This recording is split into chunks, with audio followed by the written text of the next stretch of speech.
and welcome back to my YouTube channel. I'm Paige, or Madison Paige on socials if you're new here. And today I have a super exciting video for you that I'm so excited to make. Basically, I'm just going to rattle off 20 tips that completely changed my life. We have a little bit of health, we have a little bit of fitness, we have some positive thinking. We're kind of including a little bit of everything, but I can honestly say from the bottom of my heart, these 20 tips, integrating them and making them concrete habits in my life has just changed my life for the better. And I want that for you. I'm gonna keep it quick, I'm gonna keep it snappy so that you can so without further ado, let's get into it. Starting off strong with number 1, eating nutrient-dense whole foods. I did not realize how healing and nourishing nutrient-dense whole foods.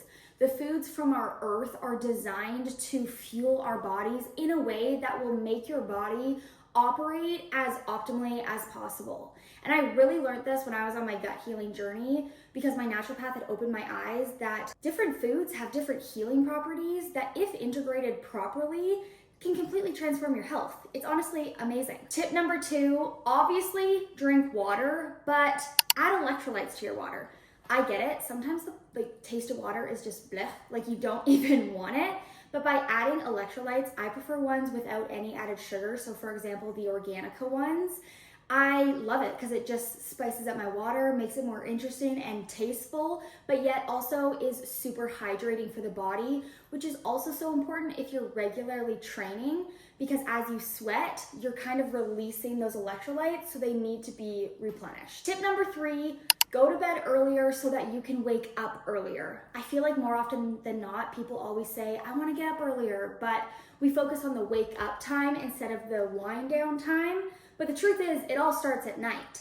And this is going to take me into my next tip, tip number 4, set a bedtime alarm. Also, set an alarm to wake up, but set an alarm that is specifically meaning that it's time to wind down. Your day is over. You need to start doing all of the steps in your nighttime routine to set yourself up for success the following day. Which also takes me into tip number 5, prep for tomorrow the night before. So for example, for me, I train in the morning, so I always lay my workout clothes out the night before, so I can spend as little time as possible just doing the mundane but super necessary things. If I need a packed bag or a packed lunch that day, I'm always packing it the night before.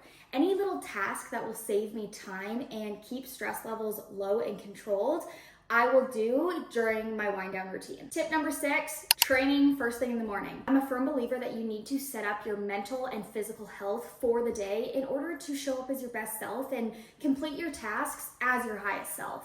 And for me, training in the morning makes a massive difference. Plus, I also find as the hustle and bustle of the day continues to unfold, my day gets more unpredictable towards the afternoon, evening.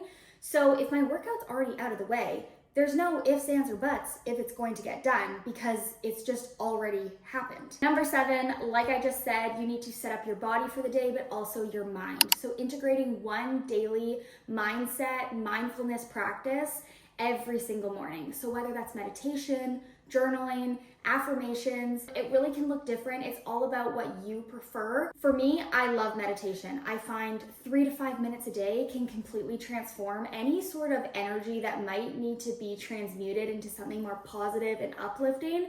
Because at the end of the day, we're all humans, we all have emotions, and sometimes you just need that little step to help you shake any energy that might not serve you. Tip number 8, no coffee on an empty stomach. Never, ever, ever, ever. We are doing our gut health routine. We are getting 30 grams of protein before we are having our coffee. Like I said before, I had a super transformative gut health journey, and one of the most valuable things I learned was to not have coffee on an empty stomach. We need to, like our mind and our body, set up our gut, our digestion for the day. And I mean, there are so many different types of gut health routines that you can implement, whether it's a warm lemon water, whether it's L-glutamine, a ginger juice shot. Do something and then get your 30 grams of protein in for your hormone health, especially as women, and then go on to have your coffee. Coffee on an empty stomach is also so acidic, which is bad for our gut health, and it can spike cortisol if it's consumed without a meal or without any sort of substance. Tip number 9 is driving silently in the car. This is kind of like a weird one, but driving is my me time. It's where my phone is not on my body. It's where I am just focusing on getting to where I'm going, but also just kind of checking in with myself. I try not to listen to music or podcasts because I find for most of the day, like all of us with our phones and with just the busyness of society, we are always overstimulated. So I really use this time to practice being present, being slow, and just reconnecting with myself. Tip number 10, a probiotic every morning. You need to be feeding that good bacteria in your gut in order to keep your gut health in check. Because at the end of the day, our gut is our second brain and it has a massive effect on the overall functioning of our body.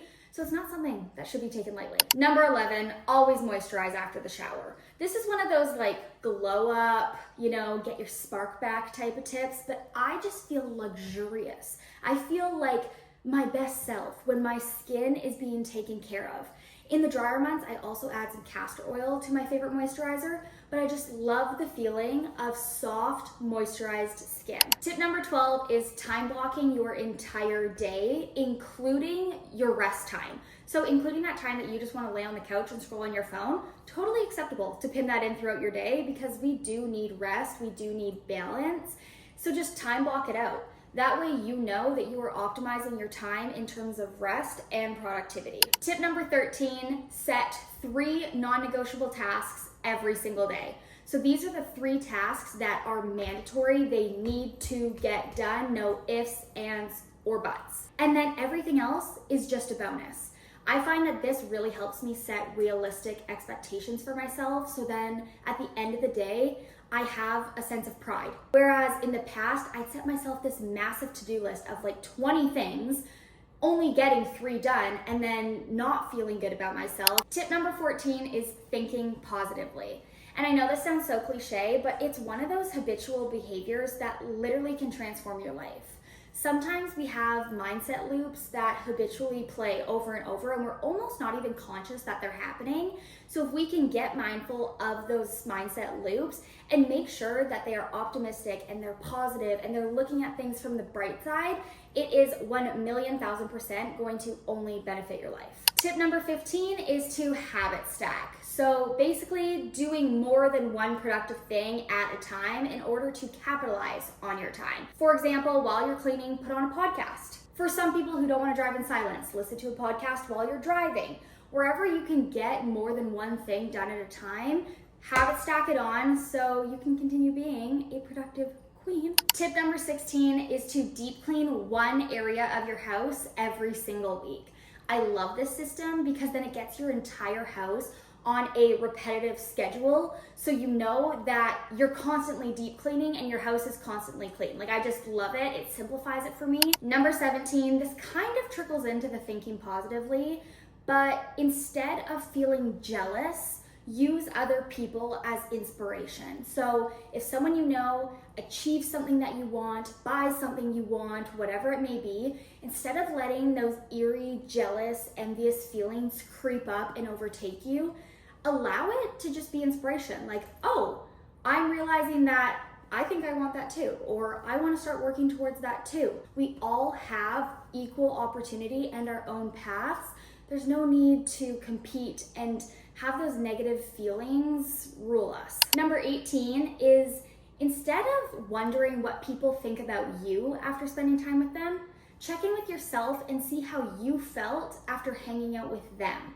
I feel like more often than not, we walk away from a social setting thinking to ourselves, I really hope they like me. I really hope that they didn't think that comment was stupid. And just kind of starting to overanalyze how we were interacting with other people and what they thought about us. But in turn, I think it's so important that we take inventory about how the people we just invested our time in, because our time is our most valuable currency, and what the return was for us. Was it worth it? Did those people fill up my cup? Do I feel supported? Do I feel light? Did I get a good laugh? Do I feel welcomed and not judged? I just think that that little perspective switch is so important, because at the end of the day, we are the most important people in our own lives, and we know our intention. So regardless of what people are thinking about you, if you know you showed up, you are a good person, and you had good intent, it really doesn't matter what those people thought. Number 19 is knowing that how people treat you or respond to you is only a reflection of their internal world. This has been a massive lesson for me, and it saved me so much energy knowing that I don't have to take everything personally. Everything isn't actually really about me. And it's really helped me have more empathy and allowed me to be more understanding of other people around me. And also not letting those small little moments take up brain space for the rest of the day. Last but not least, tip number 20, put yourself on that pedestal. You are the most important person in your life. Put yourself up on the pedestal. Don't put other people up on the pedestal. The most important relationship you will ever have is the one that you have with yourself. So nourish it, celebrate it, support it, share it. It is so important. And if you can master this and get into a place of such peace with yourself, honestly, like your life will just it will just be incredible. But anyways, those are my top 20 tips that completely transformed my life. I hope that was quick. I hope that was snappy. I hope it was inspiring. Let me know what you think about this type of video. Don't forget to like and subscribe down below. This wouldn't be YouTube if I didn't throw that in. We will see you next time. Bye.